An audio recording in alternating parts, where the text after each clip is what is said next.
হযরত উবাই ইবনে কাব রাদিয়াল্লাহু আনহু একজন সাহাবী ছিলেন। ওনাকে রাসূল বলেন, ও উবাই, লাম ইয়াকুনিল্লাযী, একটা সূরা আছে সূরাতুল বাইয়িনা, তুমি এই সূরাটা আমি তেলাওয়াত করি, তুমি আমার তেলাওয়াতটা শোনো।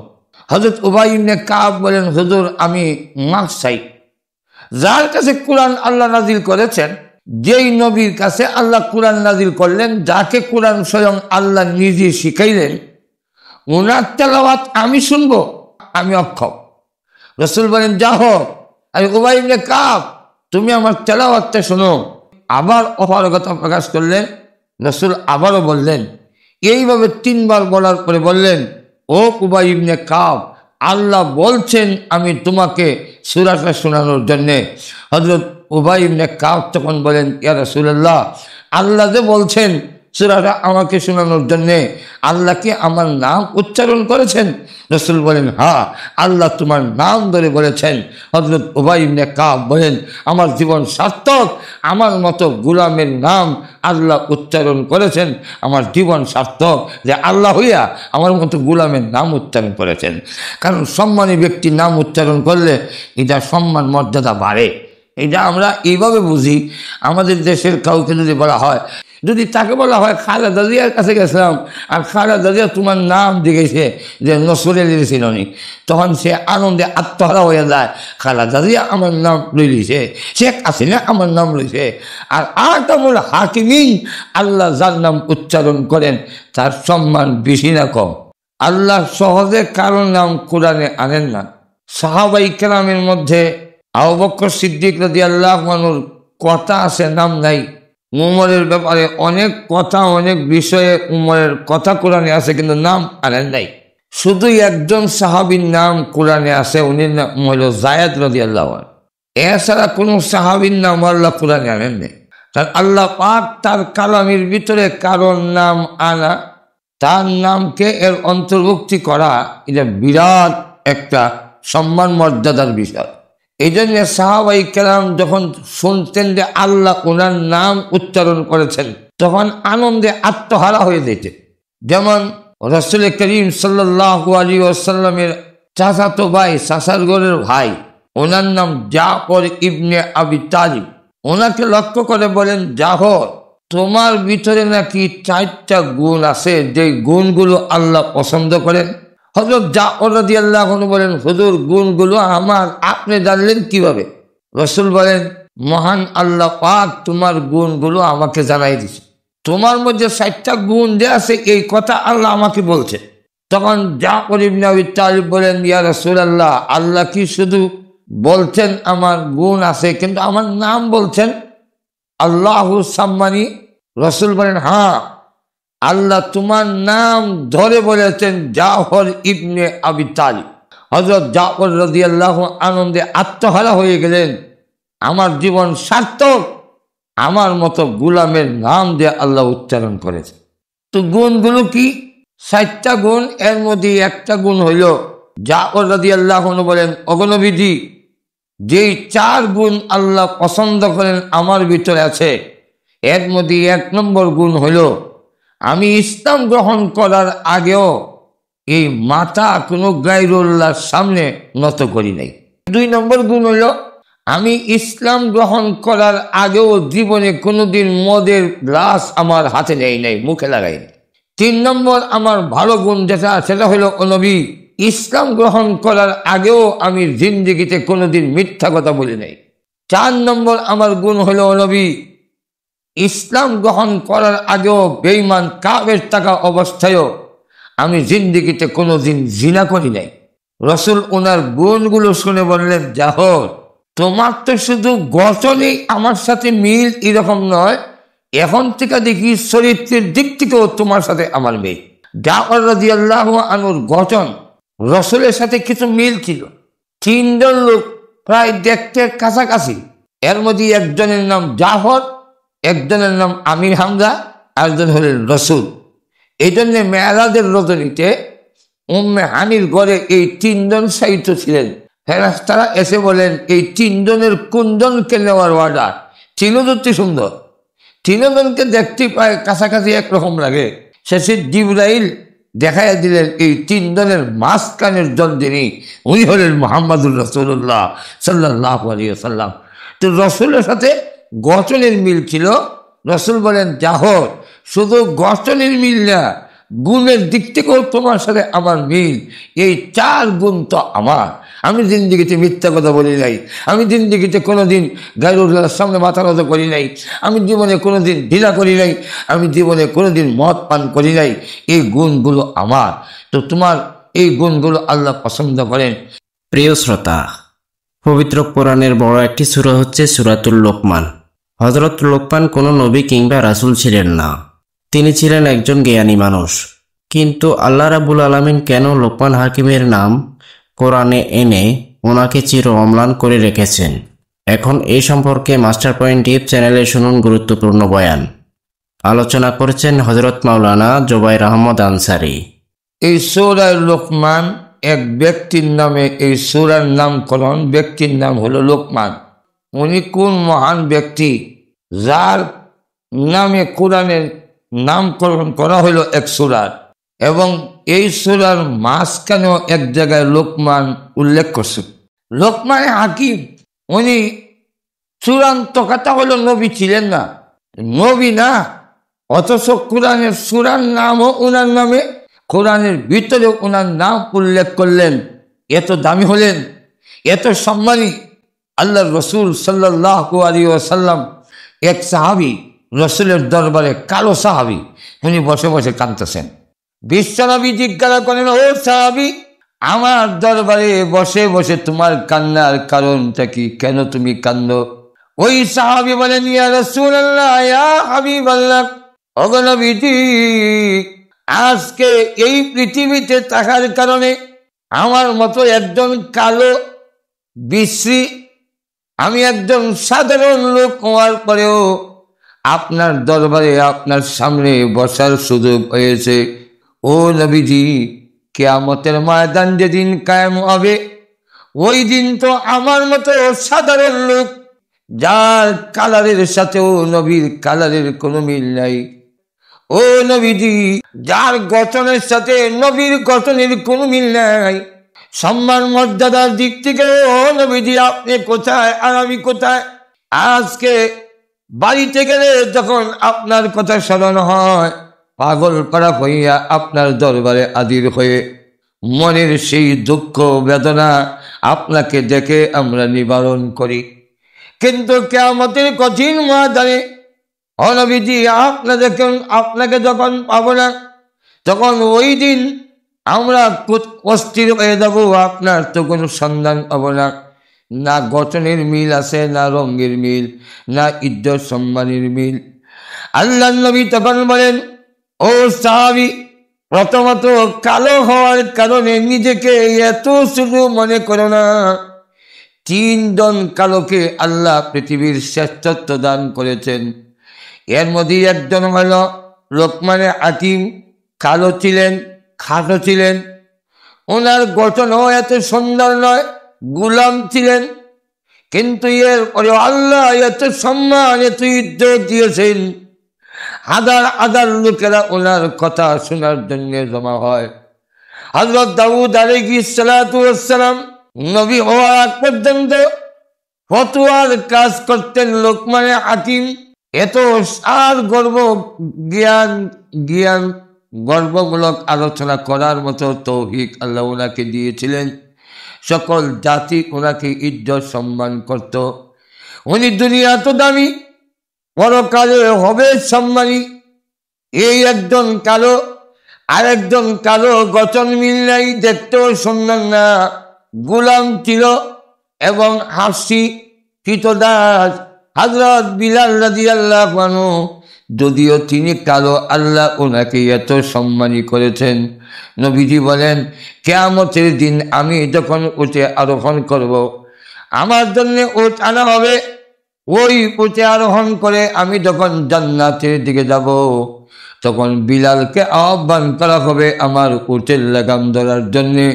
বিলাল আমার উটের লাগাম ধরে আজান দিতে দিতে ওই দিন জান্নাতে আমার সাথে প্রবেশ করবে।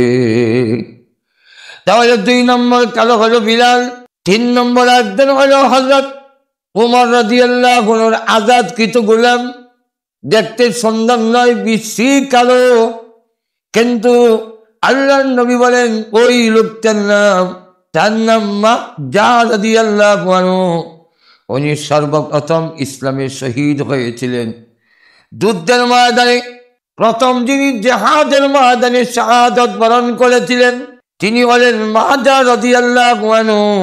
কাফিরদের নির্যাতনের কারণে প্রথম যিনি শহীদ হয়েছিলেন তিনি একজন মহিলা, হযরত সুমাইয়া রাদিয়াল্লাহু আনহা। আর বদরের যুদ্ধে প্রথম যিনি শহীদ হয়েছিলেন যুদ্ধের ময়দানে উনি একজন পুরুষ গোলাম, কালো, ওনার নাম মাহজার রাদিয়াল্লাহু আনহু। আল্লাহর নবী বলেন কিয়ামতের কঠিন ময়দানে জান্নাতের মাঝখানের গেট থেকে মাহজার রাদিয়াল্লাহু আনহুর নাম ধরে থাকতে থাকবে আল্লাহর জান্নাতে প্রবেশ করার জন্যে। লোকটা যদিও কালো, লোকটা যদিও গোলাম, কিন্তু কিয়ামতের মাঝে অত্যন্ত সম্মানিত হবে। আল্লাহ তাকে অনেক ইজ্জত দিয়েছেন।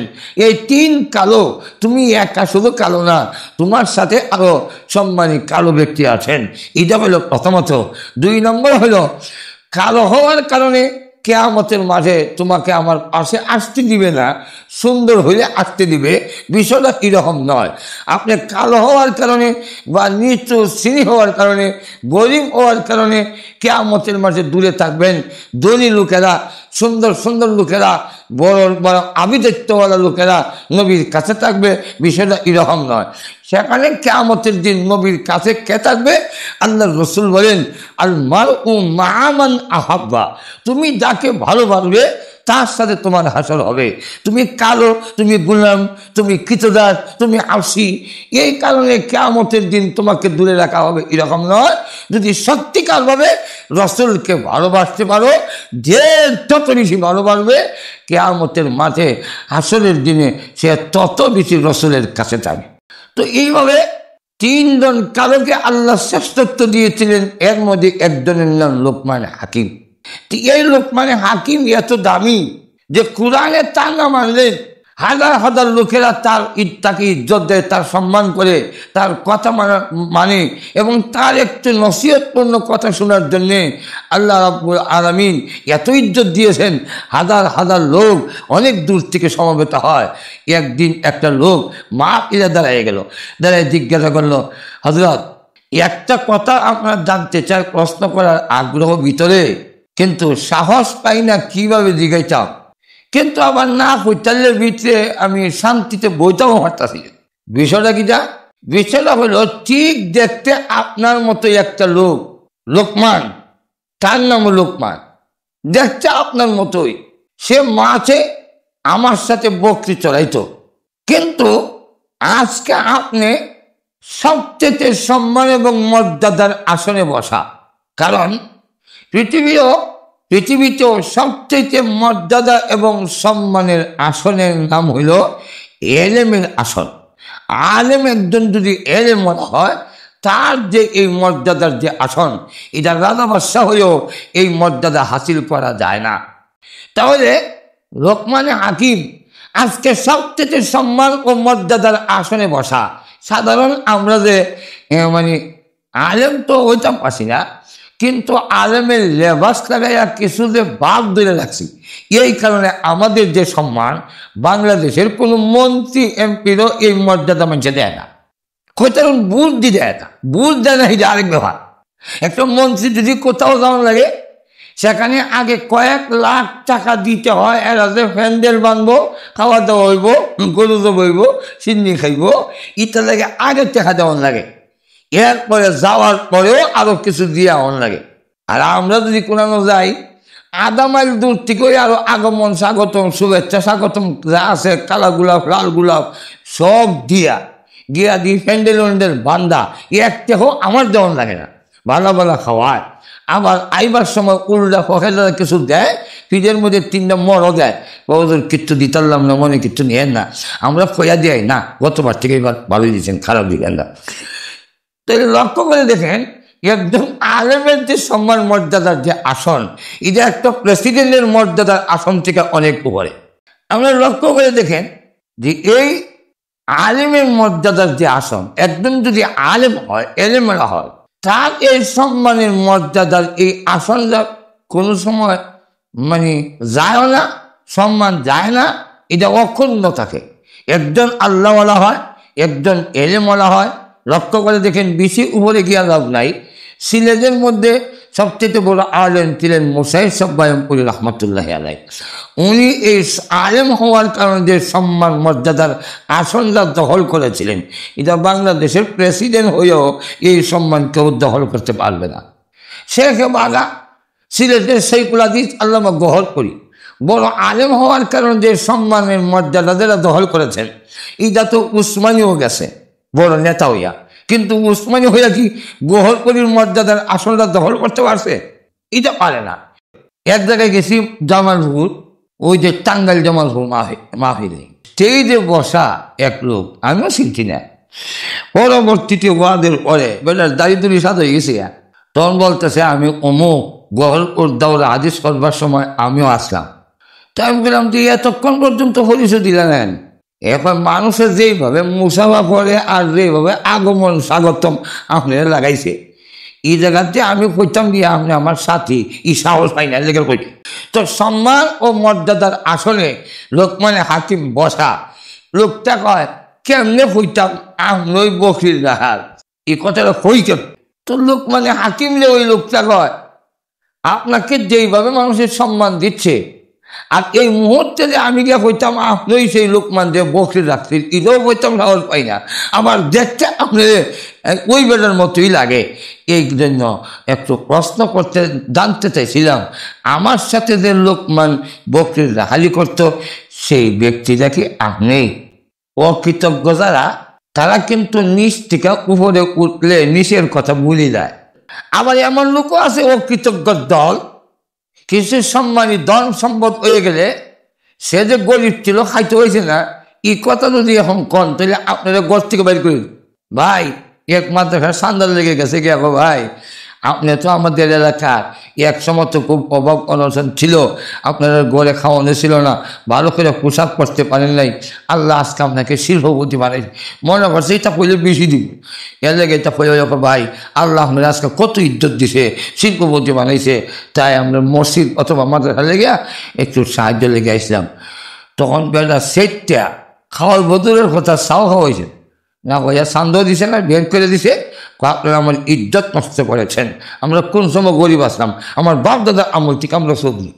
যদি মর্যাদার দিকে বেড়ে যায়, মশালাই বস্ত চায়, মশাবার দাঁড়ে দেওয়া যায়, ওখানে অনেক সম্মান হয়েছে। আর এমন এক সময় ছিল জোর করে আমরা মশাবা করছে, ভাই একটু আয়েন, সম্মানী হয়ে গেলে পরবর্তীটা ছিলেন এরম আসেনি। কিন্তু সত্যিকার আল্লাহওয়ালা যদি নিচ থেকে অনেক উপরে উঠে যায়, পিছনের কথা ভুলে যায় না। এর কারণ আমার যা ইজ্জত, আমার যা সম্মান, আমার যা ধন সম্পদ, আল্লাহ আমাকে যে সুখী বানাইছেন, এক তো আমার নিজের নয়, সবগুলো হলো মহান আল্লাহর দেওয়া। এমন লোক আপনাকে আমাকে আল্লাহ যদি কোনো ইজ্জত দিয়ে থাকে, ধন সম্পদের মালিক যদি আজকে হয়ে থাকেন, আপনাকে যদি লোকেরা খুব ইজ্জত সম্মান করে, এই সবগুলোকে আপনার নিজের না আল্লাহর দেওয়া? আর যদি সিলি দেখুন কার দেওয়া? আল্লাহর দেওয়া। তাই আল্লাহওয়ালারা কখনো তার সেই পিছনের কথা ভুলে যায় না। লোকমান হাকিম নির্দ্বিধায় তিনি দাঁড়ায় বললেন, হ্যাঁ তোমার সাথে যেই লোকটা লোকমান বকরির রাখালি করত, সেই লোকমানই আমি। আর শুধু আল্লাহ আকবার।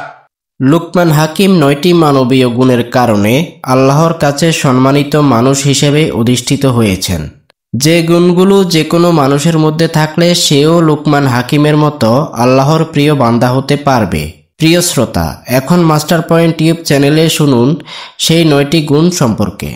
যেই মাত্র বলছে সেই লোকমানই আমি, তখন এই বকরির রাখাল লোকটা দাঁড়ায় কয়, একই মাঠে বকরির রাখালি করলাম, কিন্তু আমি এখনো রাখালি রয়ে গেলাম, আর আপনি এত সম্মানী হইলেন, এই বেশ কমটা কেমনে হইল, এসব বুঝলাম না। তখন লোকমান হাকিম বলেন, তুমি কি আমার মতো সম্মানী হতে চাও? দুনিয়া এবং আখেরাতে আমার মতো সম্মানী হতে চাও কি? আমরা কি তখন চাই না হলেন? কেনা চায় না, সবত্রই চায়। তখন করে হ্যাঁ অবশ্যই চাই, যদি আমার মতো সম্মানী হতে চাও দুনিয়া এবং আখিরাতে, তাহলে যেই গুণে আমি সম্মানী হয়েছি তুমিও সেই গুণগুলো অর্জন করো, তাহলে তুমিও সম্মানী হয়ে যাবে। আমি 9টা গুণ অর্জন করেছি, যে গুণগুলোর উপরে ভিত্তি করে মহান আল্লাহ আমাকে এই মর্যাদার আসনে বসিয়েছেন। কয়টা গুণ? আমিও যদি এই 9টা, পুরুষ হোক আর নারী হোক, এই 9টা গুণ যদি অর্জন করতে পারি, যেমনিভাবে দুনিয়াতে আল্লাহ ইজ্জত বাড়াইবেন, মৃত্যুর পরেও আল্লাহ আপনাকে সম্মানিত করবেন। 9-এর মধ্যে 1 নম্বর গুণ হলো, লোকমান হাকিম বলেন তোমার চোখকে তুমি কন্ট্রোল করো। এই চোখ এমন এক জিনিস, সকল গুণা সাপ্লাই দেয় চোখ থেকে। চোখের হেফাজত করেও নিচের দিকে তাকাইবা, প্রয়োজন ছাড়া ডাইনে বামে চাইও না। আল্লাহ রসুল বলেন জিনাল আইনে আর নজরু, চৌকের জিনা হলো বেগানা নারীকে দেখা চোখ দিয়া, এটা হইল চৌকের জিনা। আমাদের দেশে, বাংলাদেশে বিশেষ করে যতগুলো এসিড মারা, দর্শন, এই সবগুলো যা হচ্ছে, সবগুলোর পিছনে মূল দায়ী হইল চোখ। আল্লাহ রসুল আরেক হাদিসে বলেন আন-নাযিরু ওয়াল মানজুরু কিলাহুমা ফিন-নার, যেই সমস্ত মহিলারা তার সুন্দর দেখাবার জন্য ইচ্ছাকৃতভাবেই তার সুন্দর প্রদর্শন করে রাস্তাতে হাঁটে, উদ্দেশ্য হইল অন্য পুরুষের সুন্দর দেখত, আর দেখতে তারা বাহবা মারহাবা দিত, কইতো তুমি সুন্দর, তোমার দেখলে খালি ছায়া থাকতে মন চায়, এটা কইতো। এই উদ্দেশ্যে সে সুন্দরী দেখায় আলেও, এই কারণে আর মহিলারা এই কথাটা পৈতালে খুব খুশি হয়, কারণ এটা তারা চাহিদাও। দেখবেন যারা ফেসবুক চালায়, আমরা তো অত ফেসবুক চালাই না, বুঝিও না, এখন পর্যন্ত এটা বুঝিই না বলা হইয়া। কিন্তু ছোটো বাচ্চাদেরা জন্ম হয়েছে মোবাইলের ঘরে, এটা মোবাইলের নারী বলিস সবরা। আমরা মুহাদ্দিস শব্দটা জানতো না, ওনার নাতিন দিয়ে আছে ওইদারে দিলে 100 বন্ধ। তো ছেলেরা অনেক সময় এটার আবার সেলফি ছবি তুললে ছাড়ে, কিন্তু নিচেরা কোনো সময় এটার চ্যালেঞ্জ দেয় না যে আমাদের দেখতে বন্ধুরা কেমন লাগে। আর মেয়েরা যদি এগুলা ছবি ছাড়তে পারে, তো দেখবেন নিচেরা লেখে বন্ধুরা আমাদের দেখতে কেমন লাগে। তাহলে বোঝা গেল কেমন লাগে, এটা হইল এরা চাহিদা। এরা চায় দেখতো যে কিছু কিছু মহিলা আছে তার সুন্দর দেখায়া প্রদর্শন করে আসে যায়, উদ্দেশ্য অন্য পুরুষরা দেখা বাহবা মারহাবা দিত। আর কিছু পুরুষও আছে যারা দেখার উদ্দেশ্যে চাহিদা। আল্লাহ রসুল বলেন এই দুজন যারা সুন্দর দেখে এবং সুন্দর দেখায়, দুজোরা জাহান্নামী। আন-নাযিরু ওয়াল মানজুরু কিলাহুমা ফিন-নার, দুজোরা জাহান্নামে যাবে, কারণ দুজোটার মতলব খারাপ, একটারও মতলব বাড়া না। তো যাই হোক, আপনি যদি চোখকে কন্ট্রোল করতে পারেন, তাহলে আপনার মর্যাদা আল্লাহর কাছে বেড়ে যাবে। আল্লাহ পাক পুরুষকে যেমনিভাবে বলেছেন, নারীকেও বলেছেন কুল্লিল মুমিনিনা ইয়াগুদ্দু মিন আবসারিহিম ওয়া কুল্লিল মুমিনাতি ইয়াগুদুদনা মিন আবসারিহিন্না। আল্লাহ রাব্বুল আলামিন বলেন, ও পুরুষ নারীরা, ও পুরুষ মুমিনরা, ও মুমিনা নারীরা, সকলকে আল্লাহ রাব্বুল আলামিন লক্ষ্য করে বলেন তোমাদের নজর, তোমাদের দৃষ্টি নিচের দিকে রেখো। তাই দুনিয়াতে প্রথম নম্বর, যদি আপনি সম্মানী হতে চান, আল্লাহর কাছেও যদি সম্মানী হতে চান, তাহলে অপাত্রের চোখ রাখার থেকে, বেগানা নারীকে দেখার থেকে নিজের চোখকে কন্ট্রোল করতে হবে। লোকমান হাকিম বলেন এই গুণ আমি অর্জন করছি। যদি আমরা নারী হোক পুরুষ হোক উভয়ে দেখা দেখিটা একটু বন্ধ করতে পারে, তাহলে আমাদের সমাজের অনেক গুণার্থিকা এই জাতি বেঁচে যাবে। এই জন্যে লোকমান হাকিম বলেন প্রথম আমার গুণ হলো আমি আমার চোখ নিচের দিকে তাকাই, ডাইনে বামে সামনের দিকে সহজে তাকাই না, আমার চোখকে আমি কন্ট্রোল করি। সম্মান বৃদ্ধি হওয়ার এক কারণ। 2 নম্বর কারণ হলো লোকমান হাকিম বলেন আমি আমার জবানকে কন্ট্রোলে রাখি, জবান দিয়ে মিথ্যা কথা বলি না, জবান দিয়ে আমি গীবত করি না, পরনিন্দা করি না। আমরা আজকের সমাজের মধ্যে অশান্তির যতগুলো কারণ, এর মধ্যে 2 নম্বর দায়ী হলো জিহ্বা। এটা যে মিথ্যা কথা ছাড়া, আজকে মিথ্যা কথা বলাটা যেমন একটা ক্যারির একটা বাহাদুরি হয়ে গেছে। মিথ্যা কথা বলা আর গীবত করা, পরনিন্দা করা, এমনকি মসজিদে বলে বলেও, আপনাদের এখানে না, বাংলাদেশে আপনারা এখানে এখন বেড়াইতে মাইছি কোনো কইয়া লাভ নাই। বাংলাদেশে মসজিদে বইয়া তসবিহ তুলিয়া কয় সুবহানাল্লাহ সুবহানাল্লাহ। আচ্ছা ওই যে নসরুদ্দিন সিল্লাত গেছে বউ কইতে গেছে সুবহান। আচ্ছা আরেক বলে বউ কইতে গেছে, তোমারও তো মাথা গরম হয়েছে নাকি? আসেনি আমরা সমাজ আর নাইলে দেখুন বলে বইয়া আর কোনো কাম নাই, মসজিদে বইয়া নামাজ হইয়া আসর আর মাগরিবের মাঝখানো সময়, এখন তো মাগরিব কাছে হইতেছে, বাড়িয়া লাভ নাই, মসজিদে বইয়া বইয়া আল্লাহ আল্লাহ করি। কিন্তু আল্লাহ আল্লাহ রাখে দিয়া কইতেছে কয় এই যে বছরের যে আলী সাহ 3 বার হজ করছে, কিন্তু একটা হুয়া হুড়িও মানুষ করতে পারল না। আচ্ছা আরেকজনের হুয়া হুড়ি মানুষ হয়েছে না, তোমার কি দিছে? এই জন্য লোকমান হাকিম বলেন আল্লাহ রাব্বুল আলামিন এই পৃথিবীতে আমাকে সম্মানিত করার কারণ আমি আমার জবান দিয়ে মিথ্যা কথা বলি না, গীবত করি না, পর নিন্দা করি না, গুনার কাছ থেকে আমার জবানকে আমি কন্ট্রোলে রাখি। আল্লাহ রাব্বুল আলামিন এই কারণে তুমিও যদি এই তোমার জবানকে কন্ট্রোল করতে পারো, তাহলে মহান আল্লাহ রাব্বুল আলামিন এই জবানকে যারা কন্ট্রোল রেখে নিয়ন্ত্রণে রাখে, গুনার কাছ থেকে নিজের জবানকে বন্ধ রাখে, এই জবান দিয়ে আল্লাহ রাব্বুল আলামিনের জিকির করে ভালো কথাগুলো বলে, আল্লাহ রাব্বুল আলামিন পুরুষ হোক আর নারী হোক ওই লোকটার সম্মান মর্যাদা দুনিয়া এবং আখিরাতে বাড়াইয়া দেয়। 3 নম্বর হইল ওয়াদা করলে ওয়াদা পূরণ করা।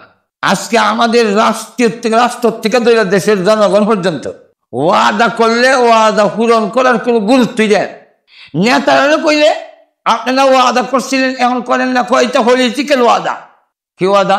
পলিটিক্যাল ওয়াদা। এটা বলে দল লাগে না। যদি দুনিয়া এবং আখিরাতে মানুষের কাছে এবং আল্লাহর কাছে আপনি দামি হতে চান, তাহলে ওয়াদা করলে ওয়াদা পূরণ করতে হবে। লোকমান হাকিম বলেন আমি কালো হতে পারি, আমি গোলাম হতে পারি, কিন্তু ওয়াদা করলে কারোর সাথে ওয়াদা ভঙ্গ করি না। 4 নম্বর হইল যে লজ্জাস্থানের হেফাজত, শরমগার হেফাজত, অর্থাৎ জিনার থেকে বিরত থাকো। আমি জিন্দিগিতে জিনার ধারে কাছেও যাই না। তুমিও যদি দুনিয়া এবং আখিরাতে সম্মানী হতে চাও, তাহলে জিনার মতো গুনাহ থেকে বিরত থাকো। আজকে মুসলিম জাতির মধ্যে এই পাপ এমন ছড়ায় পড়েছে, আজকে সারা বিশ্বে এই গুনার কাজটাকে খুব ইজি মনে করা হয়, কোনো এদের গুনার কাজই মনে করা হয় না। জিনা একটা এমন বড় বেড়ে গেছে, আজকে আমাদের সমাজের রন্ধ্রে রন্ধ্রে জায়গায় জায়গায় মুসলিম জাতীয় গুনার কাজে আজকে জিনার কাজটাকে কোনো বড় একটা কোনো গুণই মনে করে না। এই যদি হয় তাহলে লাঞ্ছিত হবে দুনিয়াতেও আখিরাতেও। তুমি যদি দুনিয়া এবং আখিরাতে সম্মানী হতে চাও, জিনার মতো কাজ থেকে নিজেকে হেফাজত করে রাখবা। 5 নম্বর সদা সর্বদা সত্যের উপরে, হক কথার উপরে থাকবা, সত্যের উপরে থাকবা, মিথ্যার আশ্রয় নিবা না। 6 নম্বর আমি হালাল রুজির উপরে সন্তুষ্ট থাকি যদিও আমার কামাই কম হয়। আমাদের দেশে যারা কাম কাজ করে তার যা চাকরিতে যা পায় তার উপরে সন্তুষ্ট না থেকে ঘুষ আর অবৈধ পথ অবলম্বন করার কারণে সম্মান মর্যাদা বাড়ে না কম। কিন্তু যারা তার হালাল কামাই যদি কম হয় আর এর উপরে যদি সে ধৈর্য ধরে থাকতে পারে, সংসার চালাইতে জীবন চালাইতে কষ্ট হয়, কিন্তু এর পরেও যদি সে অচল অচল থাকতে পারে হালালের উপরে, তাহলে মানুষের কাছে তার ইজ্জত বেড়ে যায়, আল্লাহ রাব্বুল আলামিনের কাছেও তার সম্মান মর্যাদা বেড়ে যায়। তাহলে হালাল রুজি রোজগারের উপরে সামান্য হলেও তুমি ধৈর্য ধরে তার উপরে থাকতে হবে। 7 নম্বর হইল মেহমান দেখলে চেহারা বেদার করো না। আমাদের সমাজে অনেক আছে মেহমান দেখলে মিজাজ খারাপ হয়ে যায়, এমনকি বিয়ায়ও যদি হয় বিয়ায় কিছুদিন আগে আইসলেন থাকলেন না, আজকেও আপনার বাপ সবে বোঝা যায় থাকতেন না, আরেকদিন আইলে কিন্তু ছাড়তাম না, আজকে বিদায় দিলেছে। অথচ মেহমানদারি করা, আল্লাহর নবী বলেন আল্লাহর প্রতি এবং আখিরাতের প্রতি যারা বিশ্বাস করে, বিশ্বাস রাখে, তাদের জন্য উচিত তারা যেন মেহমানের ইজ্জত করে, মেহমানের কদর করে। নবীজিও সমস্ত নবীরা মেহমানদারি করেছেন হাসি খুশি ভাবে। মেহমানদারি যারা করে তারা দুনিয়াতে মানুষের কাছে ইজ্জত বেড়ে যায়। যারা মেহমানদের ভালো কদর করে না, লোকেরা তার বদনাম করে, দুনিয়ার মানুষের কাছে তার দাম থাকে না, আল্লাহ রাব্বুল আলামিনের কাছেও সম্মান মর্যাদা থাকে না। হযরত ইব্রাহিম আলাইহিস সালাতু ওয়াস সালাম তো আমার নবী, মেহমান ছাড়া তিনি খাইতেন না, মেহমান না পাইলে তিনি খাওয়া বন্ধ রাখতেন। একদিন কয়েকদিন চলে গেছে, মেহমান নাই, এই জন্য খায় না। আল্লাহ রাব্বুল আলামিন জিবরাইলকে বললেন, তোমরা যখন 12 জন ফেরেশতা কওমে লূতকে ধ্বংস করার জন্য যাবে, রাস্তার মধ্যে আমার ইব্রাহিম নবীকে খাওয়াইয়া যাও। তোমাদেরকে দেখে মেহমান বলে তিনি খাওয়ানোর আয়োজন করবেন। ঠিকই এই ফেরেশতা যখন গেল, হযরত ইব্রাহিম আলাইহিস সালাতু ওয়াস সালাম দৌড়ে গিয়ে বকরি জবাই করে খাবার তৈরি করে সামনে দিয়ে দিলেন। ফেরেশতারা তো খায় না, আর ফেলে বেশি খিদা থাকলে বিয়াই হোক আর যাই হোক, কারণ ফেলে বুক থাকলে বিয়াই খান করে নিজেই খাওয়া শুরু করে, খাইলো কিনা খেয়াল করে না। বিশেষ করে মাহে রমজান সামনে আইতেছে, লক্ষ্য করে দেখবেন ইফতারের সময় যতই খাতির হোক না কেন মুয়াদ্দিস সাহেবের সাথে একসাথে ইফতারে বইলে সে কয় হুজুর খান খান কইয়া পুজোরে খাইলো কিনা আর চায় না, নিজেই খাওয়ান মুখের মধ্যে ঢুকাইয়া দেয়। ইব্রাহিম আলাইহিস সালাতু ওয়াস সালাম বকরি জবাই করে ফেরেশতাদের সামনে দিয়ে কোন খান খান বলে নিজেই খাইতেছে। ফেরেশতারা তো খায় না। পর্দার আড়াল থেকে বিবি সারা দেখেন মেহমানরা তো খায় না, ফেরেশতারা তো খাবে না। তখন তিনি ডাক দিয়ে বলেন, স্বামী আপনি খাইতেছেন, মেহমান তো খাচ্ছে না। তখন তিনি পেরেশান হয়ে গেলেন, আপনারা কেন খাচ্ছেন না? খাবার মনে হয় আপনাদের রুচি মতো হয় নাই, আপনাদের চাহিদা মতো হয় নাই। ফেরেশতারা তখন চিন্তা করে দেখলেন পরিচয় না দিলে ইব্রাহিম নবী আরো পেরেশান বেড়ে যাবে। ইব্রাহিম আলাইহিস সালাতু ওয়াস সালাম যখন কিছু খেয়ে নিয়েছেন, মোটামুটি খাওয়া হয়ে গেছে, এখন পরিচয় দিল অসুবিধা নাই। তখন ডাক দিয়ে বলে, ওগো আল্লাহর পয়গম্বর, চিন্তা করেন না, চিন্তিত হয়েন না, আমরা খাবো না, আমরা কিন্তু দুনিয়ার কেউ নই, আমি বললাম আল্লাহর রহমতের ফেরেশতা জিবরাইল। তো পয়গম্বররা মেহমানদারি করতেন, আমাদের নবীর মেহমানদারির কথা শুনলেও আশ্চর্য হবে, ওই দিকেও যাব না, যেইতে গেলে আজকের সময় শেষ হয়ে যাবে। 8 নম্বর, লোকমান হাকিম বলেন, এমন কোন কাজ বা কথা তুমি কইরো না, বইল না যেটা আখিরাতে কোনো আয়দা হয় না। এমন কাজ থেকে যদি বিরত থাকতে পারো যেই কাজে আমার মৃত্যুর পরে কোনো কাজে আসবে না, এমন কথা বইল না যেই কথা বলার কারণে পরকালে আমার এই কথাটা কোনো কাজে আসবে না। অর্থাৎ অনর্থক কাজ, অনর্থক কথা থেকে যদি বিরত থাকতে পারো। 9 নম্বর হলো, প্রতিবেশীর সঙ্গে হোক অমুসলিম, আপনার পাশের নেক্সট ডোর যদি হয়, ইহুদি হয়, খ্রিস্টান হয়, অমুসলিম যদি হয়, একটু খোঁজ খবর নিবেন, থ্যাংক ইউ এলো, এগুলা কিছু জিজ্ঞাসা করবেন, থ্যাংক ইউ দিবেন, এলো কইবা, কথা বলবেন, খোঁজ খবর নিবেন, পারলে কিছু সুইট হাদিয়া দিয়েন। এর দ্বারা মহল্লার মধ্যে আপনার ইজ্জত সম্মান বেড়ে যাবে, আপনাকে শ্রদ্ধা করবে, আর প্রতিবেশীর খোঁজ খবর নেওয়ার কারণে ওই লোকটার সম্মান মর্যাদা আল্লাহর কাছে অনেক গুণ বেড়ে যায়। আমার সাথী বকরির রাখাল এই 9টা গুণ অর্জন করার কারণে বকরির রাখাল থেকে আল্লাহ রাব্বুল আলামিন সর্বোচ্চ আসনে, মর্যাদার আসনে আমাকে বসেছেন। সমস্ত মাখলুকগুলো আমার কথা মানে, আমার আল্লাহ রাব্বুল আলামিন ওনার নাম এবং ওনার নসিহতগুলো সূরার মধ্যে তুলে ধরেছেন। এত ইজ্জত আর সম্মান, তুমিও যদি এই গুণগুলো অর্জন করতে পারো তাহলে দুনিয়া এবং আখিরাতে মানুষের কাছে এবং আল্লাহর কাছে তোমার সম্মান বেড়ে যাবে। সেই লোকমান হাকিমের কিছু নসিহত এই সূরার মধ্যে তুলে ধরেছেন, তাই আমি সূরাতুল লোকমান থেকে তেলাওয়াত করেছি। এই সূরার নাম সূরাতুল লোকমান। এতক্ষণ পর্যন্ত লোকমান বোঝাবার জন্য কিছু আলোচনা করলাম। আল্লাহ রাব্বুল আলামিন সূরার প্রথমে কিছু সাকসেসফুল, সার্থক, কামিয়াব, যাদের জীবন কামিয়াব, যাদের জীবন সাকসেসফুল, এমন কিছু লোকের গুণ, কোয়ালিটি আল্লাহ প্রথমে তুলে ধরছেন। তা তুলে ধরতে গিয়ে আল্লাহ রাব্বুল আলামিন প্রথমে বলেন আলিফ লাম মিম। রসুল বলছে। আল্লাহ নবী বলেন, কেউ যদি আলিফ লাম মিম উচ্চারণ করে তার আমল নামায় 30টা নেকি দেওয়া হয়। আলিফ লাম মিমের অর্থ আল্লাহ ছাড়া পৃথিবীর কেউ জানে না, যদিও অর্থ জানে না, কিন্তু আলিফ লাম মিম, এই আলিফ লাম উচ্চারণ করলে কমের পক্ষে 30টা নেকি। তাফসীরে ইবনে কাসিরের মধ্যে উল্লেখ করা হয়েছে, কোনো ব্যক্তি যদি আলিফ লাম মিম উচ্চারণ করে কমের পক্ষে তার আমল নামায় 90টা নেকি লিখে দেওয়া হয়। তাহলে এইখান থেকে একটা জিনিস জেনে নেন, আমাদের সমাজে কিছু অতিরিক্ত পণ্ডিত আছে। অতিরিক্ত পণ্ডিত বুঝেন না, আমরা দেশের ভাষায় হয় চেত না, না হাক না। আমাদের সমাজে কিছু লোক আছে যারা বলে কোরআন না বুঝা পড়লে সব হয় না।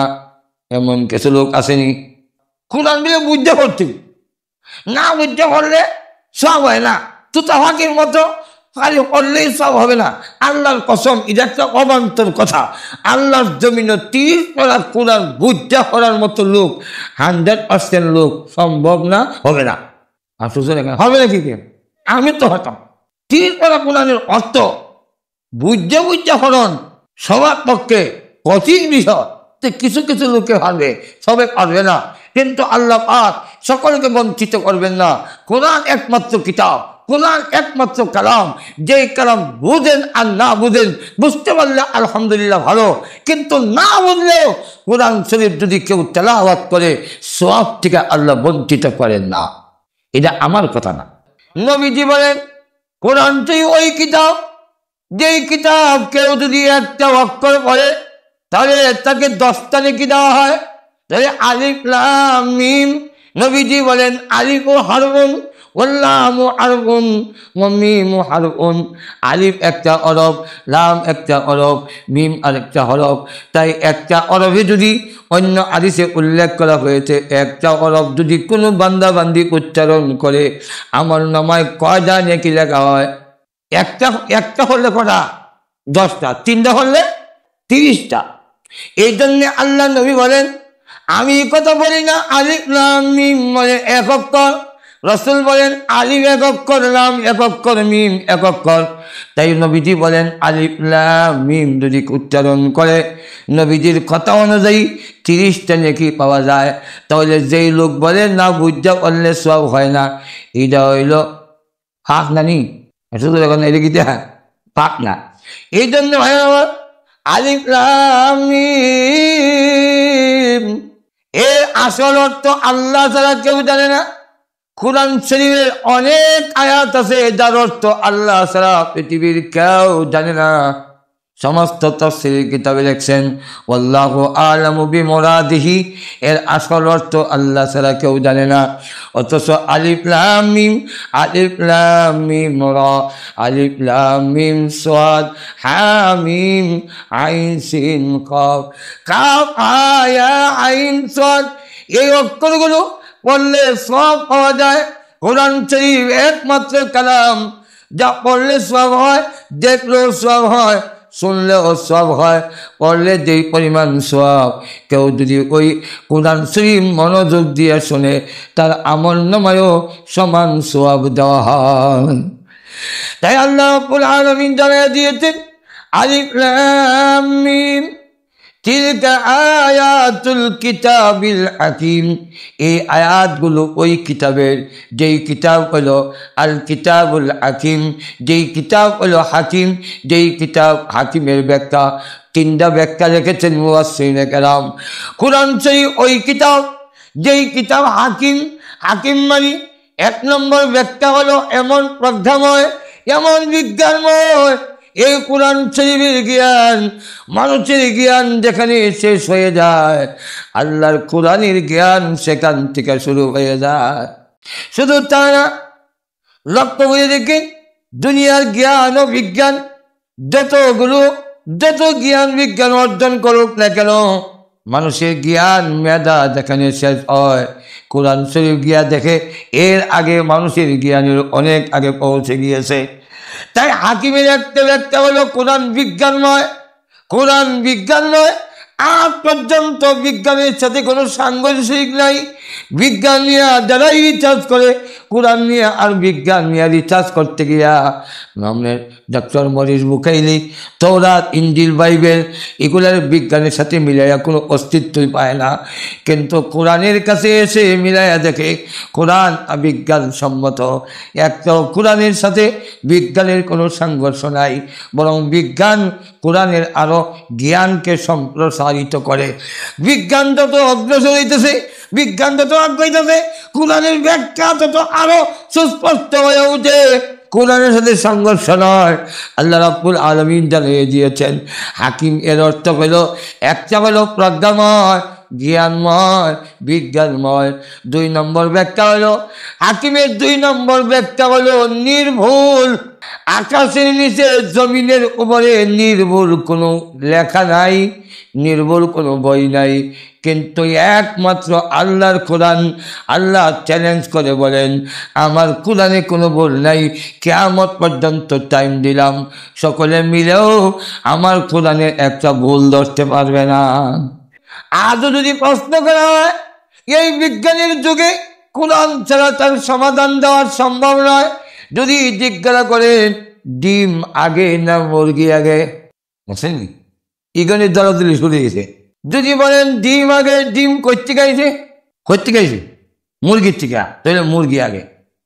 যদি বলেন মুরগি আগে, মুরগি এসে করতে গা ডিম থেকে, তাহলে ডিম আগে। কিয়ামতের আগে সমাধান দেওয়া যাবে না কোরআন শরীফের কাছে না এসে। আচ্ছা, আপনারা এই দেশে দেখেন আর না দেখেন, বাংলাদেশে তো দেখছেন, আমাদের দেশে হাঁস এবং মুরগি ডিম পারেনি, ডিম দেয়নি। হাঁসে কোন সময় দেয়? দিনে না রাত। হাঁসের ডিম কি দিনও দেয় না রাত? রাত। মুরগে দিনে দেয়, হাঁসে দেয় রাত্রে। কেন? মুরগে যদি দিনে দেয়, হাঁসে দিনে দেয় না কেন? আবার হাঁস যদি দিনে রাত্রে ডিম পারে, মুরগিও তো রাত্রে বাড়তে পারে, দিনে দেয় কেন? দুটোটাই এক টাইমে কেন দেয়? এই কেনর জবাব তাম দুনিয়ার ইউনিভার্সিটির থেকে আনতে পারবেন না। মানুষের জ্ঞান দেওয়া সম্ভব নয় যতক্ষণ পর্যন্ত কোরআনে আসা না হবে। কিছুদিন আগেও একজন কোরআনে ভুল ধরতে গেছিল, শেষে তিনি নিজে ধরা খাইছেন। কোরআনে যারা ভুল ধরতে আসে, ভুল ধরতে গিয়া তারা নিজেরা ধরা খাইয়া শেষ পর্যন্ত কালিমা পড়ে মুসলমান হইতে বাধ্য হয়। ক্যালকুলেটরের মাধ্যমে, কম্পিউটারের মাধ্যমে, আধুনিক যন্ত্রপাতির মাধ্যমে কোরআনে ভুল ধরতে গিয়েছে, কিন্তু দেখা গেছে ভুল ধরতে গিয়া দেখে না, আমি নিজেই ধরা খাইলাম। এমনই একবেলা ক্যালকুলেটর দিয়ে ভুল ধরতে গেছে, ভুল ধরতে গিয়ে দেখে বিসমিল্লাহির রহমানির রহিম প্রত্যেক সূরার আগে যা আসেনি। তাহলে বিসমিল্লার মধ্যে দেখে 19টা অক্ষর, প্রত্যেক সূরার আগে বিসমিল্লাহ কেন এবং 19টা কেন? নিশ্চয়ই বিসমিল্লার সাথে সূরার একটা মিল আছে। ওই লোক বিসমিল্লার 19 অক্ষর নিয়ে সূরাতুল বাকারা থেকে শুরু করেছি। সূরাতুল বাকারার যতগুলো আলিফ আছে সব গণ্য বের করে 19 দিয়া বাঘ দিয়া দেখে বাঘ ফল মিলে যায়, অবশিষ্ট থাকে না। সূরাতুল বাকারার বিসমিল্লার সাথে 19 অক্ষরের সাথে কোরআন সূরাতুল বাকারার যতগুলো আলিফ আছে সম্পূর্ণ মিলাইল, একটাও কোনো বেশ কম নাই। এক ইয়া পর্যন্ত দেখলো কোনো ভুল নাই, সবগুলো মিলানো, অবশিষ্ট থাকে না। গেল সূরা আল ইমরানের মধ্যে, সেখানেও পাইল না। গেল সূরা নিসার মধ্যে, সেখানেও পাইল না। গেল সূরা মাইদার মধ্যে, সেখানেও পাইল না। গেল সূরা আনআমের মধ্যে, সেখানেও পাইল না। গেল সূরা আরাফের মধ্যে, সেখানে গিয়ে দেখে সিনের মধ্যে গন্ডগোল, একটা সিনের অভাবে অঙ্কটা মিলতেছে না। তখন সে ভাবতে লাগলো ইরা আল্লাহর কালাম নয়, ইরা মোল্লা মুন্সি মানুষের আর মুসলমানের নবী মুহাম্মদের বানানো হতে পারে, আল্লাহর নয়। কেন? যদি আল্লাহর বানানো হতো তাহলে 1400 বছর পরে ক্যালকুলেটর আবিষ্কার হবে, আমি ভুল ধরতে যাব। এরা তো আল্লাহর জানা, আল্লাহ ঠিক করে রাখবেন। ঠিক করে যখন রাখেন নাই, এটা বোঝা যায় এটা মানুষের বানান, আল্লাহর না। তবে ঘোষণা দেওয়ার আগে আরেকটু যাচাই বাছাই করে দেখি, যাচাই বাছাই করতে গিয়ে দেখে বাস্ততান একটা শব্দ আছে সূরা আরাফের মধ্যে। এই বাস্ততান বা সোয়াদ তোয়া গুলতা এরা হলো বাস্ততান, কিন্তু লক্ষ্য করে দেখবেন ছোট্ট একটা সিন সোয়াইদের উপরে লেখা উপরে। তখন ওই দার্শনিক লোকটা ভাবতে লাগলো একটা সিনের অভাবে আমার সিনের অঙ্কটা বাকফল মিলে না, অবশিষ্ট থেকে যায়। এই সিনটা যদি লাইনে এসে যায় তাহলে তো আমার বাকফল মিলে যায়, তাহলে এই সিন লাইনে না উপরে, উপরে কেন আইলো? তালাশ করতে গিয়ে দেখে তাজবিদের কিতাবে লেখা যেই সোয়াইদের উপরে সিন লেখা থাকবে এই সোয়াইদকে তুমি সোয়াইদও করতে পারো, ইচ্ছা করলে সিনও করতে পারো, বাস ততানো করা যায়, বাস তাতানো করা যায়, সিনও করা যায়, সোয়াইদও করা যায়। সঙ্গে সঙ্গে সে তওবা করে নিল। তখন সে বলতেছে 1400 বছর পরে ক্যালকুলেটর আবিষ্কার হবে, ওই ক্যালকুলেটর দিয়ে আমি কোরআনে ভুল ধরতে যাব, একটা সিনের অভাব হবে, এটা আল্লাহর জানা। তাই আল্লাহ রাব্বুল আলামিন লাইনের মধ্যে সিন নাই, ওই সোয়াইদের উপরে সিন লিখে দিয়া বিধান জারি করে দিয়েছেন, সিনও করতে পারো সোয়াইদও করতে পারো। সিনটা কাজে লেগে গেছে, আমারও অঙ্ক মিলে গেছে, আমি ধরা খাইলাম আর দেরি নাই, সঙ্গে সঙ্গে কালিমা পড়ে তিনি মুসলমান হয়ে গেছে। এইভাবে আল্লাহর কোরআনে যারাই ভুল ধরতে আসে, ভুল ধরতে পারে না আজ পর্যন্ত, কিয়ামত পর্যন্ত পারবে না। আপনি যদি আজকে খ্রিস্টানদেরকে জিজ্ঞাসা করেন আপনাদের ধর্মীয় কিতাবের নাম কি, তারা বলবে আমাদের ধর্মীয় কিতাবের নাম হলো ইনজিল। আপনি বলবেন কোন ভাষায় নাজিল হয়েছিল, তারা জবাব দিতে হবে সিরিয়ানি ভাষায় নাজিল হয়েছিল। ইনজিল কিতাব সিরিয়ানি ভাষায় নাজিল হয়েছিল। তাকে যদি জিজ্ঞাসা করেন এখন বর্তমানে আপনাদের যে কিতাব আছে ইনজিল এটা কোন ভাষায়, তখন জবাব দেয় ইংলিশ ভাষা। যেই ভাষায় নাজিল হয়েছিল ওই ভাষাও নাই, একজন কিতাবেরও আভেদ নাই। আর লক্ষ্য করে দেখেন আমাদেরকে যদি প্রশ্ন করা হয়, আরো যদি প্রশ্ন করেন ইহুদিদেরকে, ও ইহুদিরা তোমাদের নবীর কাছে কোন কিতাব নাজিল হয়েছিল, তাওরাত কোন ভাষায়, ইব্রানি ভাষা। এখন বর্তমানে কোন ভাষায় আছে, ইংলিশ হয়ে গেছে, ইব্রানি ভাষা নাই, ভাষাই নাই, কিতাব খুঁজতে পাবেন পত্রিকা। কিন্তু আমাদেরকে যদি প্রশ্ন করা হয় তোমাদের কিতাবের নাম কি, কোরআন শরীফ কোন ভাষা নাজিল হয়েছিল, আমাদের কিতাবে নাজিল হয়েছিল আরবি ভাষায়। এখন বর্তমানে সারা বিশ্বে কোন ভাষায় কোরআন শরীফ আছে, ইংলিশ হয়ে গেছে। আমরা মোল্লারা বাংলাদেশে কোরআন শরীফ বাংলা বানাই দিয়েছি, বাংলাদেশের আলিম উলামা কি কোরআন শরীফ বাংলা সবাইছে? আপনি কি পাকিস্তানের মুসলমানেরা কোরআন শরীফ উর্দু আর লন্ডন আমেরিকার লোকেরা কোরআন শরীফ ইংলিশ করে বলাইছে কেমন নাকি? বরং আল্লাহ নবীর কাছে যেইভাবে কোরআন নাজিল হয়েছিল এখন পর্যন্ত কোরআন পরিবর্তন হবে দূরের কথা, আয়াত পরিবর্তন হবে দূরের কথা, একটা নক্তা জের জবর পরিবর্তন হয় নাই। যেরকম ঠিক কিনা?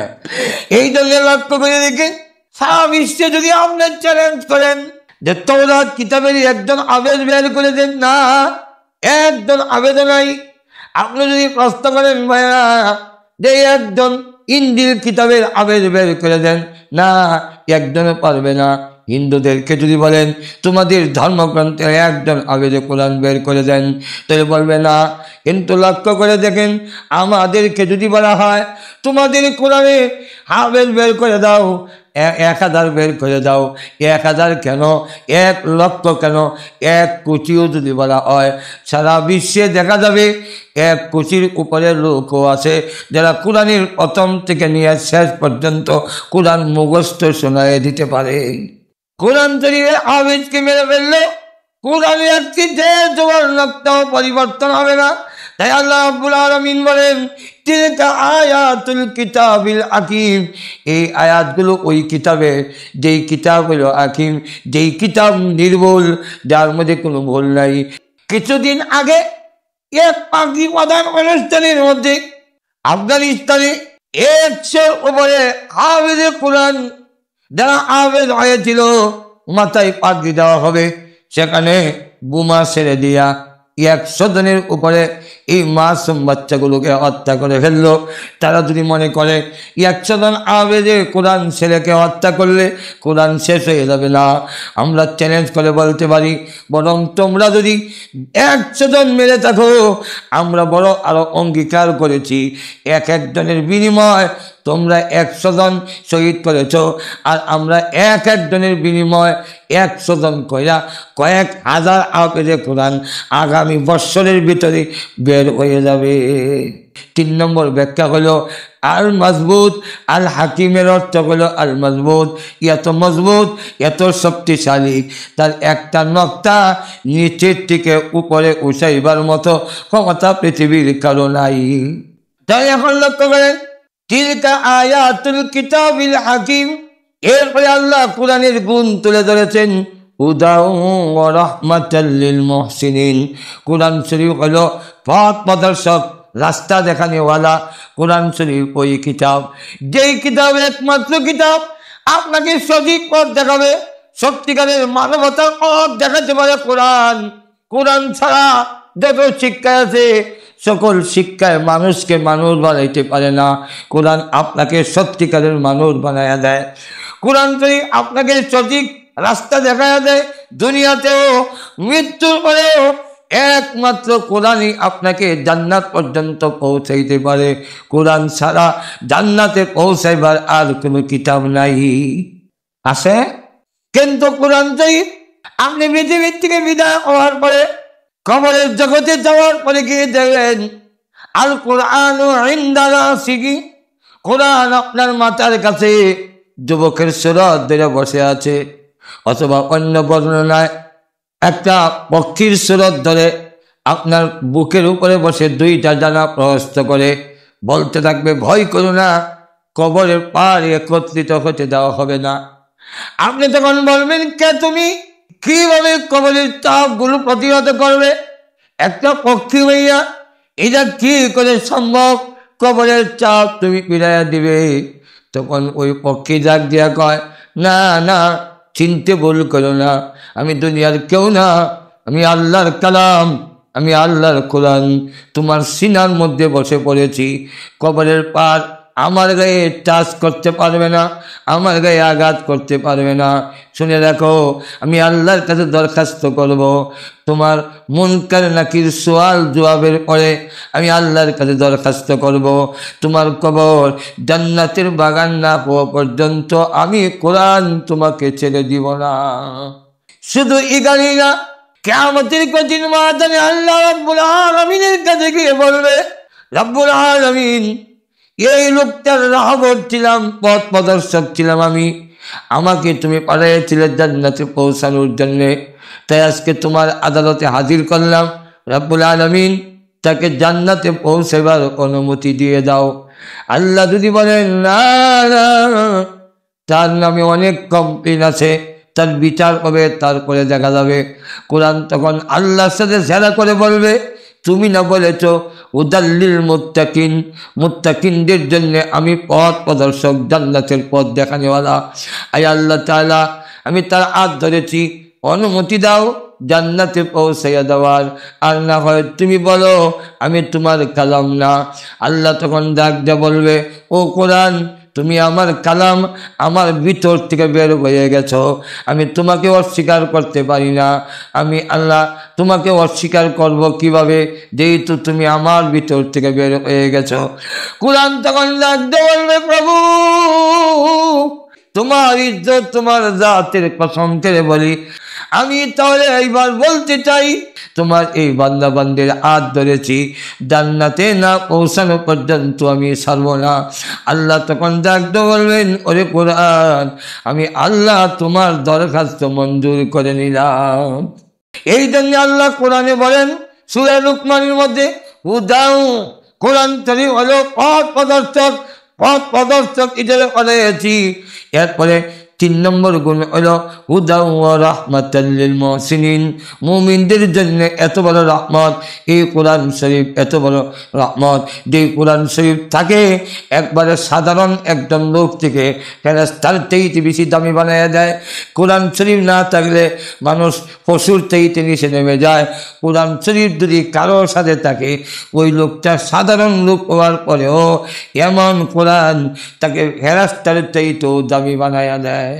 আল্লাহ তাই বলেন হুদাও ওয়া রাহমাতাল লিল মুহসিনিন, কোরআন হলো রহমত এবং পথ প্রদর্শক কার জন্য? নেককারদের জন্য। প্রিয় শ্রোতা, পবিত্র শবে বরাত নিয়ে মুসলমানদের মধ্যে দ্বিধাদ্বন্দ্ব ও ফিতনার সৃষ্টি হয়েছে। কেউ শবে বরাতের পক্ষে, কেউ বিপক্ষে। কিন্তু হাদিস শরীফে শবে বরাত সম্পর্কে কি বলা আছে তা আমরা অধিকাংশই জানি না। এ না জানার কারণে মূলত আমরা দ্বিধাদ্বন্দ্বে আছি। এখন শবে বরাত সম্পর্কে আলোচনাটি শুনলে আশা করি বিষয়টি অনুধাবন করতে পারবেন। আরেকজনের মধ্যে হিংসা হওয়া, আরেকজনের সন্তান যদি একটু উন্নত হয় সহ্য হয় না, একজনের যদি ধন সম্পদ হয় আমাদের সহ্য হয় না, একজনের যদি আল্লাহ ইজ্জত বাড়িয়ে দেয় আপনার সহ্য হয় না। এই জাতীয় হিংসক লোকগুলো শবে বরাতের রাইতেও আল্লাহর কাছে এর মাপ নাই। শবে বরাত অর্থাৎ লাইলাতুম মিন নিসফি শাবান, শাবানের মধ্যবর্তী একটা রাত আসেনি। আমাদের সমাজে কিন্তু এখন বড় ফিতনা। এখন একদল আছে খুব বাড়াবাড়ির মধ্যে, আরেক দল আছে সারাসারির মধ্যে। এক দলে খালি সারা দেয়, আরেক দলে খালি বাড়ায়। এক দল আছে শবে বরাতের ফজিলত মানতেই রাজি না, শবে বরাতকেও অস্বীকার করি না। আর আরেক দল আছে শবে বরাতের নামে হালুয়া রুটি আর বড় বড় কেক বানাইয়া আর ফটকা ফুলাইয়া বাতি জ্বালাইয়া মসজিদ রঙ্গিত কইরা মূল আবাদত থেকে গুছা জাতির যে বিচ্ছিন্ন করে। একদল বাড়াবাড়ি আর একদল সারাসারি। একদল ওই সমস্ত রুসুমাত কুপ্রথাকে প্রতিহত করতে গিয়া দেখা যায় মূল শবে বরাতের রাত্রির যে ফজিলত এটা মানতে রাজি হয় না। অন্তত 12 জন সাহাবীর থেকে সহিহ, হাসান, যায়ীফ 3 রকমের হাদিস শবে বরাত প্রমাণিত, সহিহ হাদিস দিয়েও প্রমাণিত। সমস্ত মুহাদ্দিসিনে কেরাম একটা হাদিসের ব্যাপারে একমত যে এই হাদিস সহিহ শবে বরাতের হাদিসের বেলায়। এই হাদিসটা এটা হইল যে ইয়াত্তালিউল্লাহু আলা খালকিহি, আল্লাহ রাব্বুল আলামিন ওই রাত্রিতে তার রহমত বরকতের নজর দেন তার সৃষ্টির প্রতি। এবং কোন রায়? ফি লাইলাতিন নিসফিন শাবান, শাবানের মধ্যবর্তী রাত্রিতে। এবং ফায়াগফিরু লিজামিই খালকিহি, সমস্ত মাখলুকগুলোকে অর্থাৎ সমস্ত মানুষকে ওই রাত্রিতে মহান আল্লাহ পাক মাফ করে দেন। ইল্লা লিল মুশরিকিন, মুশরিকরে মাফ করে না। আরেকটা হলো মুশাহিদ, অর্থাৎ যারা বিদ্বেষ পোষণকারী, বিদ্বেষ পোষণ করে যারা, হিংসুক যারা, আরেকজনের সহ্য করতে পারে না, এই রাত্রিতে আল্লাহ তাদেরকেও মাফ করেন না। হযরত আনাস ইবনে মালিক রাদিয়াল্লাহু আনহু বলেন, আমরা কয়েকজন মসজিদে নববীর মধ্যে বসা, এই মুহূর্তে আল্লাহর রাসূল পাশে দিয়ে যাচ্ছেন আর বললেন যে কিছুক্ষণের ভিতরে একজন জান্নাতি ব্যক্তি আসতেছে। সাহাবীরা বলেন কতক্ষণ পরে দেখলাম একজন লোক আইছে, মসজিদে ঢুকলো, আমরা দেখলাম। আরেকদিন রাসূল বললেন এই কিছুক্ষণের মধ্যেই একজন জান্নাতি লোক তোমাদের কাছে যে আসতেছে। তখন সাহাবায়ে কেরাম বলেন পরের দিন দেখলাম ওই লোকটাই আইছে, আমরা দেখে নিলাম। রাসূল আবার বললেন একজন জান্নাতি লোক আসতেছে, তোমরা তাকে ভালো করে দেখে নিও। দেখলেন ওই লোকটাই আইছে। তখন সাহাবায়ে কেরামের বুঝতে আর বাকি নাই যে এই লোকটাকে আল্লাহর রাসূল জান্নাতি লোক বলে ঘোষণা দিয়েছেন। তাই মসজিদ থেকে বের হওয়ার পরে আব্দুল্লাহ ইবনে আমর ইবনে আস, একজন সাহাবী, উনি ওনার পিছে পিছে গিয়ে বললেন, চাচা আমি আমার বাবার সাথে ওয়াদা করে লেছি, শপথ করে লেছি 3 দিন বাড়ি দিতাম না। আপনি কি এই 3 দিন আপনার বাড়িতে মেহমান হিসেবে আমার জায়গা দিতে পারেন? বলুন ঠিক আছে, থাকেন আমার বাড়ি। 3 দিন থাকার পরে 4 নম্বর দিনে যখন বের হয়ে যায় তখন বলল, চাচা আমি 3 দিন আপনার বাড়িতে মেহমান হিসেবে থাকার আসলে একটা মতলব হইল রাসূল 3 বার বলেছেন আপনাকে জান্নাতি বলে। আপনি কোন আমল করেন যে আমলের কারণে আল্লাহর রাসূল আপনাকে জান্নাতি বলে আখ্যায়িত করেছেন?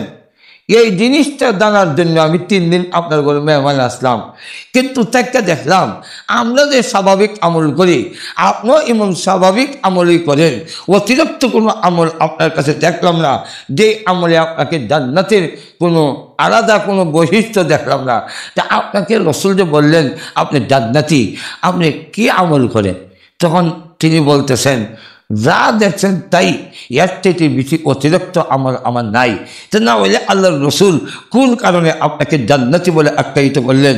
তখন বলেন, আমার তো জানা নাই রসুল কেন আমাকে জান্নাতি বললেন।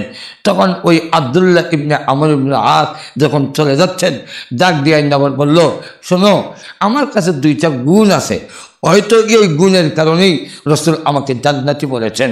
এর মধ্যে একটা গুণ হইল, আমি মুসলমানের প্রতি কোনো বিদ্বেষ পোষণ করি না, আর কোনো মুসলমানের নিয়ামত দেখে, আল্লাহর অবদান দেখে তাকে আমি হিংসা করি না। তখন ওই সাহাবী বললেন, তাহলে নিশ্চয়ই আপনার এই 2টা গুণের কারণে, একটা হলো আপনি অন্যের প্রতি বিদ্বেষ পোষণ করেন না, আর একটা হলো অন্যের প্রতি আপনার কোনো হিংসা নাই, এই কারণেই আল্লাহর রসুল আপনাকে জান্নাতি বলে আখ্যায়িত করেছেন। এই সাহাবীর নাম হইল হযরত সাদ ইবনে আবু ওয়াক্কাস রাদিয়াল্লাহু আনহু। তাহলে লক্ষ্য করে দেখেন যে বিদ্বেষ এবং হিংসা যদি না থাকে তাহলে জান্নাতের সার্টিফিকেট পাওয়া যায়, জান্নাতের আল্লাহ পাক সব অপরাধের রাত্রিতে মাফ করবেন। কিন্তু এই হিংসা আর বিদ্বেষ তার ভিতরে থাকে, এরা কিন্তু সব অপরাধের রাত্রিতেও মাফ পায় না। আজকে মুসলিম জাতির ভিতরে এই রূপটা ভর্তি। এক ব্যক্তি 1 লাখ দিরহামে জান্নাতের টিকিট কিনেছিল, তারপর লোকটির মৃত্যু হয়। এরপর কি হয়? আবার এক অন্ধ সাহাবীর সম্মানে আল্লাহ কেন কোরআনের আয়াত নাযিল করেছিলেন? এসব ঘটনাবলীর বিস্তারিত জানতে শুনুন সূরা আহজাব তাফসির, জান্নাতের টিকিট কেনার কাহিনী, এই ওয়াজটি। একই বক্তার আরও ওয়াজ শুনুন মাস্টার পয়েন্ট টিএফ চ্যানেলের প্লেলিস্ট থেকে। অপ্রয়োজনীয় অংশ ছাড়া নয়েজমুক্ত সেরা সাউন্ডে ওয়াজ শুনতে নিয়মিত শুনতে পারেন আমাদের চ্যানেলের ওয়াজগুলো।